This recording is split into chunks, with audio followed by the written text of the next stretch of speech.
ابی ابن کعب رضی اللہ تعالیٰ عنہ فرماتے ہیں، کہتے ہیں ایک انصاری صحابی کا گھر مسجد سے سب سے دور تھا۔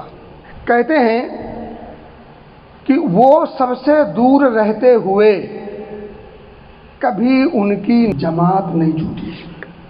ابی ابن کعب کہتے ہیں کہ میں نے یا کسی دوسرے شخص نے ان سے کہا کہ اللہ کے بھلے بندے ایک گدھا خرید لو تاکہ رات کی تاریکی میں اور دن کی دھوپ کی شدت میں اس گدھے پر سوار ہو کر کے آ جایا کرو۔ تو ذرا ان کا جواب سنیے۔ وہ کہتے ہیں ما یسرنی ان منزلی الی جنب المسجد، مجھے اس میں کوئی خوشی نہیں ہے کہ میرا گھر مسجد کے بغل میں ہو، مسجد کے پہلو میں ہو، مسجد کے آس پاس ہو، مجھے اس بات کی کوئی خوشی نہیں۔ ما یسرنی ان منزلی الی جنب المسجد، مسجد کے بغل میں ہو میرا گھر، مجھے اس تعلق سے کوئی خوشی نہیں ہے۔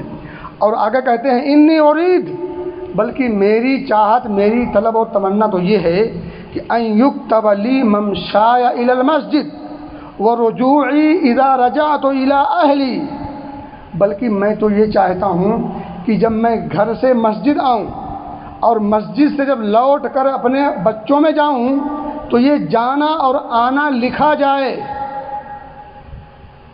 اور حدیثوں میں ہے کہ جب بندہ اپنے گھر سے وضو کر کے مسجد کے نکلتا ہے تو پہلا قدم جب رکھتا ہے تو ایک گناہ جھڑتا ہے، دوسرا ہر قدم جب رکھتا ہے تو درجات بلند ہوتے ہیں۔ یہ صرف ابھی آنے اور جانے کی بات ہو رہی ہے۔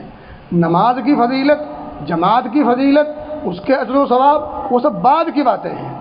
کہتے ہیں فقال رسول اللہ صلی اللہ علیہ وسلم، جب یہ گفتگو نبی مکرم صلی اللہ علیہ وسلم نے یہ گفتگو سنی اس انصاری صحابی کی تو آپ نے فرمایا قد جمع اللہ لک ذالک کلہ، صحیح مسلم کی روایت ہے کہ اللہ رب العزت نے تمہارے لیے یہ ساری چیزیں جمع کر دی ہیں، یعنی جو نماز کو جماعت، مسجد کا فائدہ، یہ اور وہ ہی نہیں بلکہ جانے اور آنے کا بھی اللہ نے موقع میسر کر رکھا ہے۔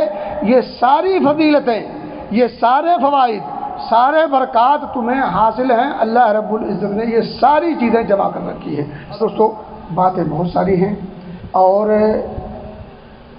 سمجھنے کے لیے اللہ اس کے رسول کا کیا ایک فرمان کافی نہیں ہے؟ ہزار واقعات سنانے کی ضرورت نہیں ہے۔